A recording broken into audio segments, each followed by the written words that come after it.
I am a tribute to women honoree. I am a tribute to women honoree. I am a tribute to women honoree. I am a tribute to women honoree. I am a tribute to women honoree. I am a tribute to women honoree. I am a tribute to women honoree.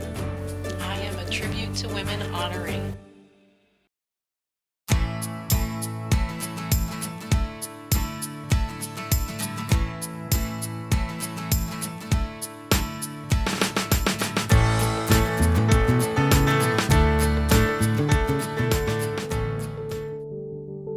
I, for many years, have been a community volunteer, both at the YWCA and several other nonprofits in the Princeton area. The mission of the YWCA is very appealing to me, and I've been involved with the YW since I arrived in Princeton. I started out in the Newcomers Club, as I think a lot of women do when they are new in town, and I never left.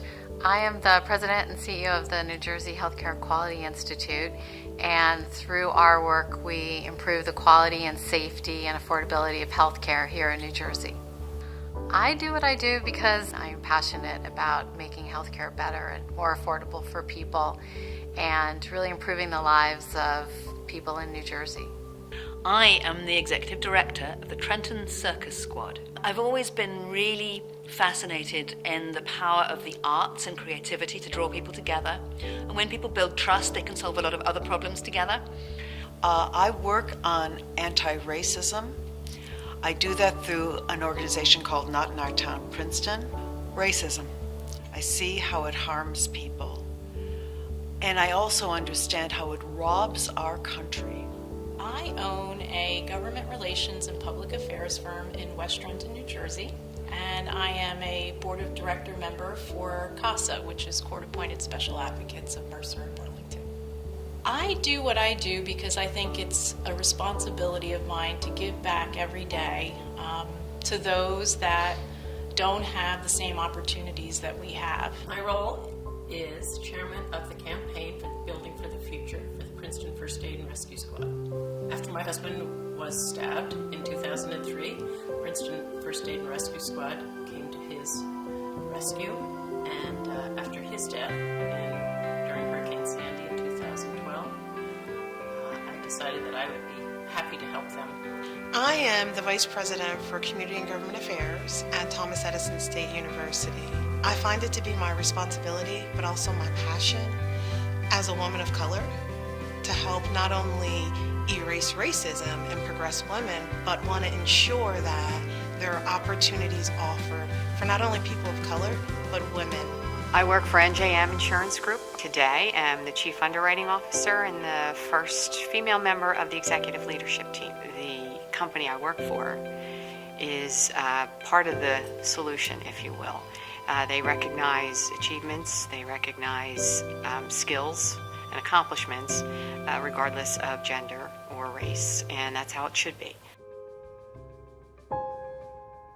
There is such a need, and there aren't many voices of color at the table. So to be able to ensure that I am a voice at the table for women, for people of color who aren't always at those tables, whose perspectives, if you will, are not always considered, is important. I think that the world we live in today requires that kind of a focus as much as it ever did. And unfortunately, and if I can use that word,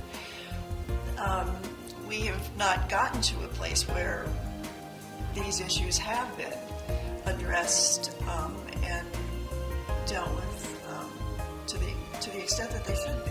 And I think that we still need to work on it. I saw that a lot of those struggles for individuals really needed to be solved in a long-term fashion through policy changes. And so that's why I decided to move on to working at the state legislature and then now the Quality Institute, really focused more on the systemic level of how do we improve the whole system.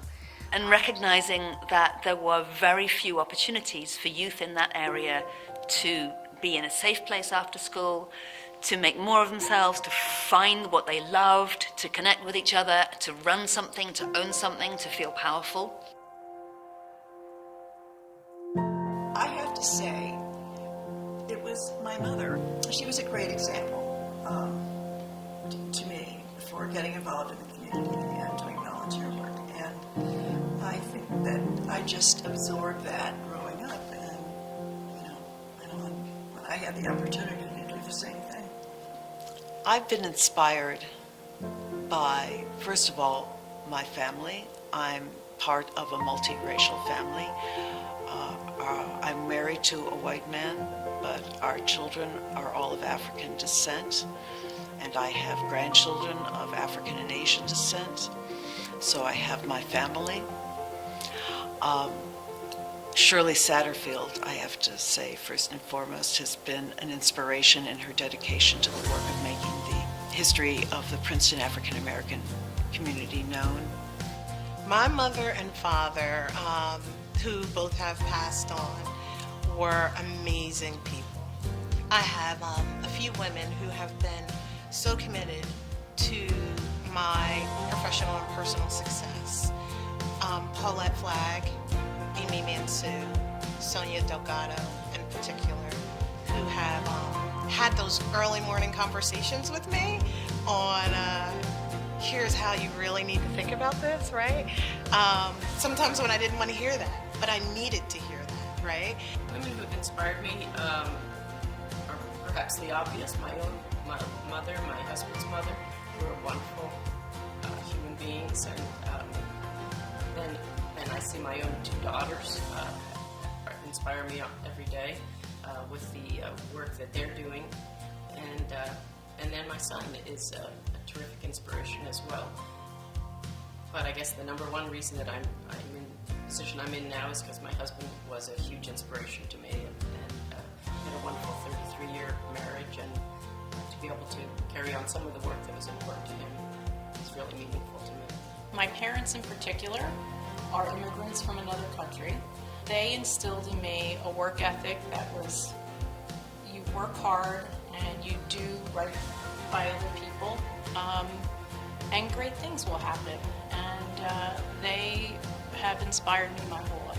I have mentioned in the past I'm from a big family, very supportive. My father was probably my biggest champion, and my mother too, but professionally my father.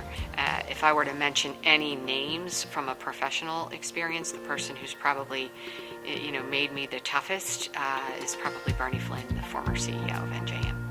And local leaders such as Connie Mercer and Marty Johnson, Eleanor Horn have been really helpful to me in figuring out how to take this path. Oh, I have a whole host of mentors from my parents, my grandmother, to Kathy Crotty, who I worked with at the Senate Majority Office.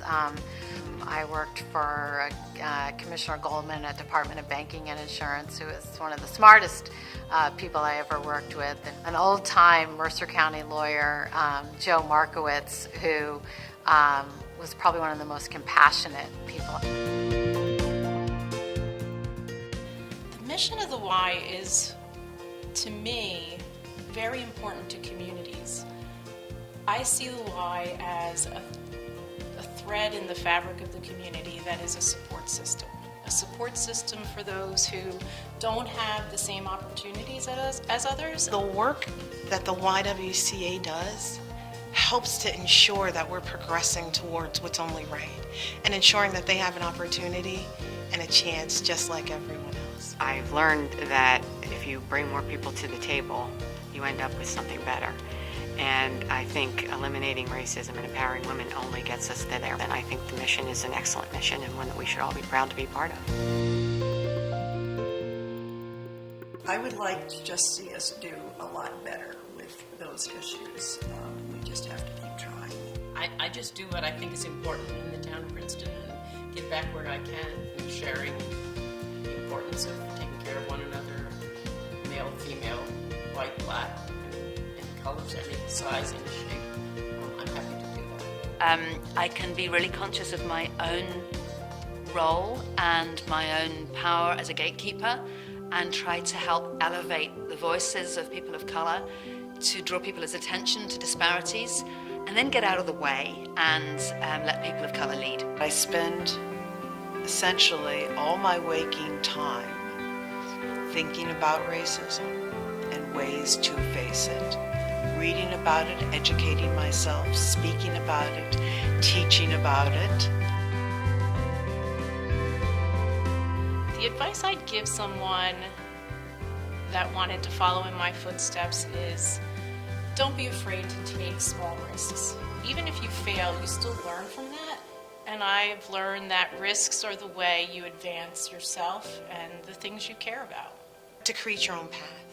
And while you're on your own path, find good mentors, be true to yourself, stay encouraged, be authentic, and always recognize that no matter what others tell you, you are good enough. Set your sights on something and figure out how to get there. Try to do away with that imposter syndrome, which is essentially very real for a lot of women, probably not just women, but I know a lot of women myself who have it, where you just always think you're not quite there, you're not good enough.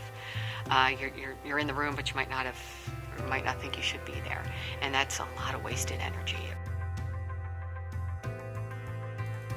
The Tribute to Women award means to me that I have an even greater obligation to live up to the example of women who have come before me.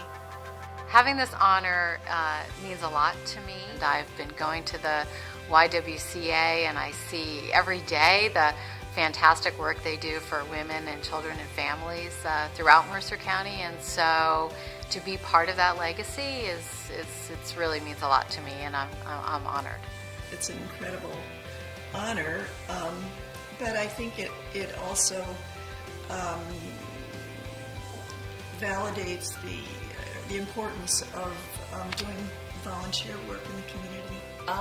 I'm really happy to be receiving this award just because it's going to give me the ability to tell other people about First Aid and Rescue Squad as well as the Y, and that's important to me. I will continue on my volunteer road, and I'm looking forward to that. Right now, I'm excited about what I'm doing at the Quality Institute. I've grown the organization. We have a lot of big initiatives going on. At the end of March of 2019, I am stepping aside as Executive Director of the Trenton Circus Squad, and I am returning to my consulting practice. I'm actually working with a colleague, and we're going to be starting a company in the local area. My next steps will always take place through Not in Our Town, Princeton. And we would like to go perhaps beyond Princeton, but certainly still within Princeton, to reach as many organizations as possible. I want to be able to explain and show others that doing that is not all that difficult if you kind of stay true to yourself. And to the extent that I can continue over my next few years of professional involvement to be a mentor for others, that would be the most fulfilling for me.